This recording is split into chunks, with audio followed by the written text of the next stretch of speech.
Саламатсыңдар ма, құрметті оқушылар? Бүгінгі дене шынықтыру пәні бойынша онлайн сабағымызды бастаймыз. Сабақтың тақырыбы футбол ойыны кезіндегі допты тебу әдістері. Сабақтың мақсаты: бірінші, оқушыларға футбол ойыны кезіндегі допты тебу әдістерін үйрету, түсіндіру. Екінші, допты тебу әдістерін қимыл қозғалыстарды, жылдамдықты дамыту. Үшінші, оқушыларды әдептілікке, инабаттылыққа тәрбиелеу.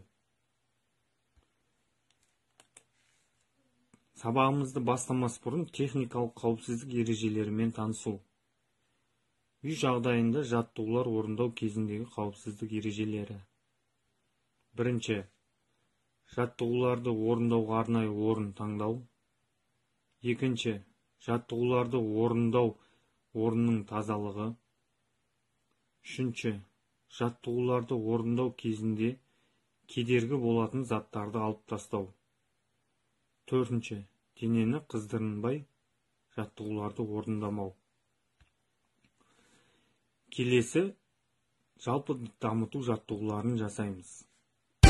Дене жаттығулары сенің ағзаңды жақсы дамытады, денсаулығыңның нығаюына көмектеседі, бұлшық еттер мен сүйектерді нығайтады. Басты алға, артқа, оңға, солға иеміз. Одан кейін басты бір жаққа және басқа жаққа айнала қимылдатамыз. Иықты бөбешікке дейін тартылатындай жоғары көтереміз.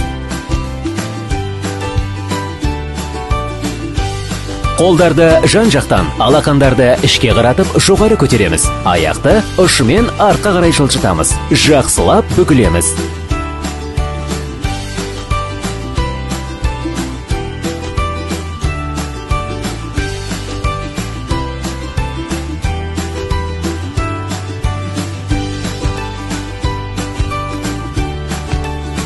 Дененің құрысын жазған соң, негізгі кешенге кірісеміз. Сол қолды жоғары көтереміз. Оң қолды артқа қарай жіберіп, аяқ ұшына тұрамыз. Кейін оң қолды алға көтереміз. Сол қолды артқа қарай жіберіп, аяқ ұшына тұрамыз.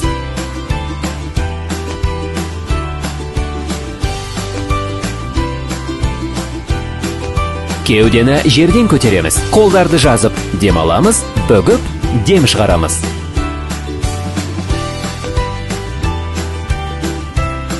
Тізелері бүгілген аяқтарды кезектеп көтереміз. Оң тізені сол шынтаққа, сол тізені оң шынтаққа. Оң аяқтың созылған сол қолдың саусақтарына, сол аяқтың созылған оң қолдың саусақтарына сермеулерді орындаймыз. Оң аяқ жаққа ұмтылып, денемен оң жаққа қарай, одан кейін сол аяқ жаққа ұмтылып, денемен сол жаққа қарай бұрыламыз.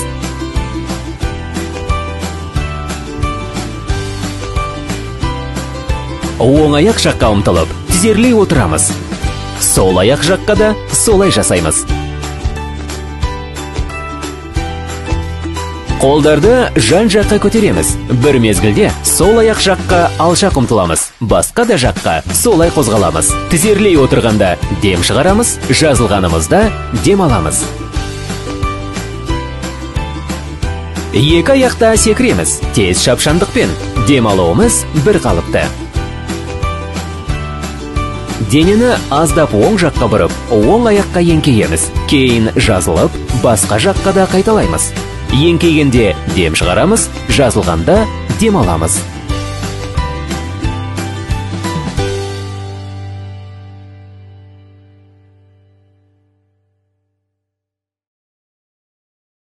Жалпы дамыту жаттығуларын орындап болсақ, сабағымыздың негізгі бөліміне көшеміз.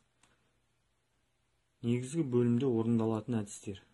Бірінші, допты тебу әдістерін үйрену. Бірінші, допты табанның жоғары жағымен тебу әдістерін үйрену. Екінші, допты табанның ішкі жағымен тебу әдістерін үйрену. Үшінші, допты табанның сыртқы жағымен тебу әдістерін үйрену. Төртінші, допты табанның ұшымен тебу әдістерін үйрену. Бесінші. Допты қақпаға тебу әдістерін үйрену. Келесі суретке назар аударыңыз. Допты табанның жоғары жағымен тебу әдістерін үйрету. Бұл жерде ойыншы бірінші суретте жүгіріп келіп, допты табанның жоғарғы жағымен тебуді үйрену әдісі көрсетілген. Келесі суретке назар аударыңыз. Табанның ішкі жағымен тебу әдістерін үйрену. Бұл жерде ойыншы допты табанның ішкі жағымен тебу әдісі көрсетілген. Келесі суретке назар аударыңыз. Допты табанның сыртқы жағымен тебу әдістерін үйрену. Бұл жерде ойыншы допты табанның сыртқы жағымен тебу әдісі көрсетілген. Келесі суретке назар аударыңыз. Допты табанның ұшымен тебу әдістерін үйрену. Бұл жерде ойыншы допты аяқтың ұшымен тебу суреті берілген. Келесі суретке назар аударыңыз. Бұл жерде допты қақпаға тебу әдістерін үйрену. Бұл жерде ойыншы өзінің әріптесіне доп беру арқылы әріптесі допты қақпаға қарай бағыттап тебеді. Және әртүрлі аяқтың ұшымен, ішкі қырымен, сыртқы қырымен. Келесі тапсырма. Бірінші тапсырма.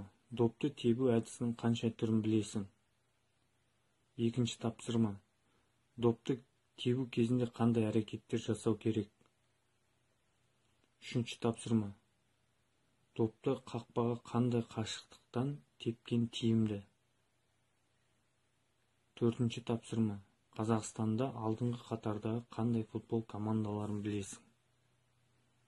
Осымен бүгінгі сабағымыз аяқталды. Сау болыңыз.